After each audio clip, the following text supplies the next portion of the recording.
निशानी रखी है।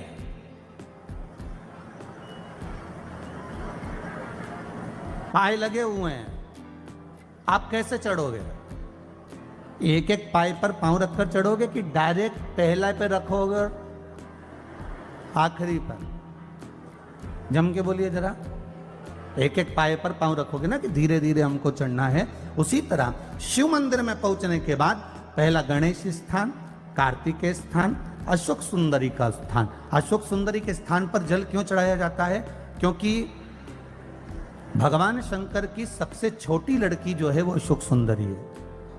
और ये जो छोटी लड़की है अशोक सुंदरी, ये नारी को अखंड सौभाग्यता का वर प्रदान करती है। कौन सी नारी को? किस नारी को अखंड सौभाग्यता देती है?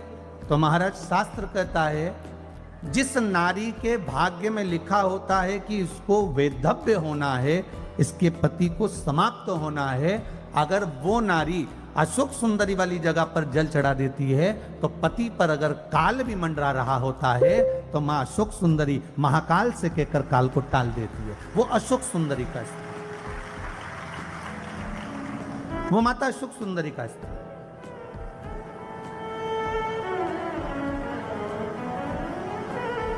जल चढ़ाने का एक नियम है। यहां जल चढ़ाया, फिर कार्तिकेय बाबा को चढ़ाया, फिर अशोक सुंदरी को चढ़ाया, फिर कटी भाग पर। ये कटी भाग बड़ा विशेष भाग है महाराज, बहुत बहुत ध्यान दीजिएगा।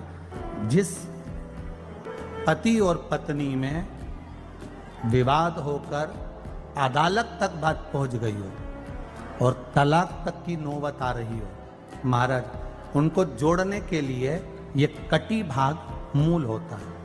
कौन सा कटी भाग? जहां पर शिवलिंग रखा है, जहां शिवलिंग रखा है ये कटी भाग मूल होता है। कहते हैं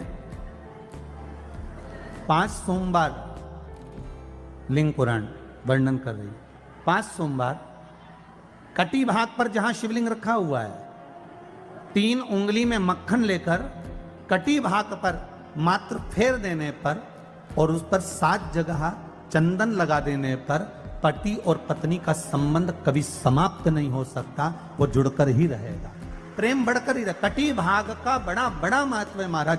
शिवलिंग के कटी भाग पर स्वयं मां जगतजननी जगदम्बा अपने हस्त कमल पर भगवान शिव को झेली हुई है। महापुराण की कथा कहती है, भगवान शंकर का चरित्र कथा है कि जिस बच्चे को, जिस मनुष्य को, जिस स्त्री को, जिस कन्या को, जिस बेटे को, बेटी को, बुजुर्ग को, महिला को, पशु को, पक्षी को, जानवर को, जलचर को, थलचर को, किसी को भी अगर शंकर जी की पूजन करना नहीं आए, आड़ी टेढ़ी भी कर देगा तो भी शंकर भगवान उसको स्वीकार कर लेंगे और शंकर उसको वर प्रदान कर देंगे।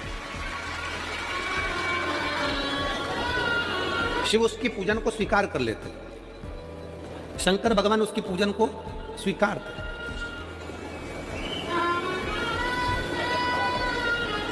कोई दुनिया में आकर तुमसे कह देना कि मैं इतना विद्वान हूं कि मैं भगवान की पूजन सबसे अच्छी करता हूं। अगर कोई तुमसे आकर कह दे कि मैं सबसे ज्यादा विद्वान हूं, शंकर जी का अभिषेक मैं बहुत अच्छे से करता हूं। कोई तुमसे आकर कह दे कि मेरी पूजन में कोई कमी नहीं रहती, मैं इतनी अच्छी पूजन करता हूं। कोई विद्वान से विद्वान व्यक्ति भी आकर तुमसे कह दे कि मैं शंकर जी का अभिषेक इतना विद्वत्ता में कराता हूं कि मैं शंकर जी की आराधना सबसे श्रेष्ठ कर सकता हूं, तो मान लेना कि शिव मिल नहीं सकते, शंकर नहीं मिल सकते।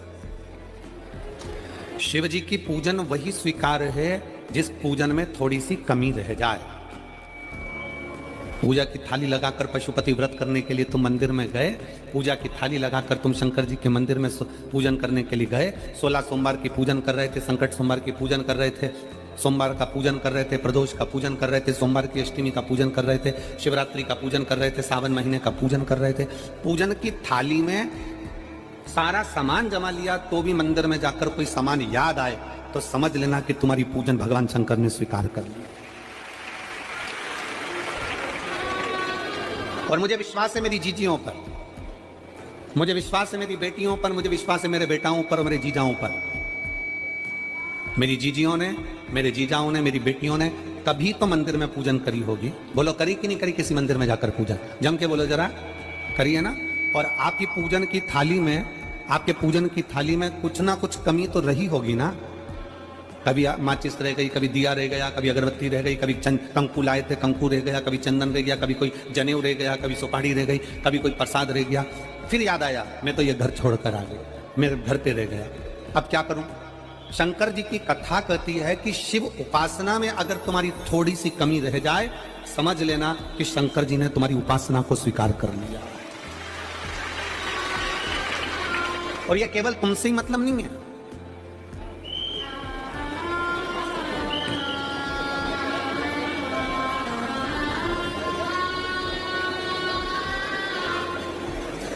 केवल आपसे मतलब नहीं है कि आपकी पूजन में ही उपासना में कमी रह जाए। ये शंकर भगवान का वर है, ये शिव जी का वर है।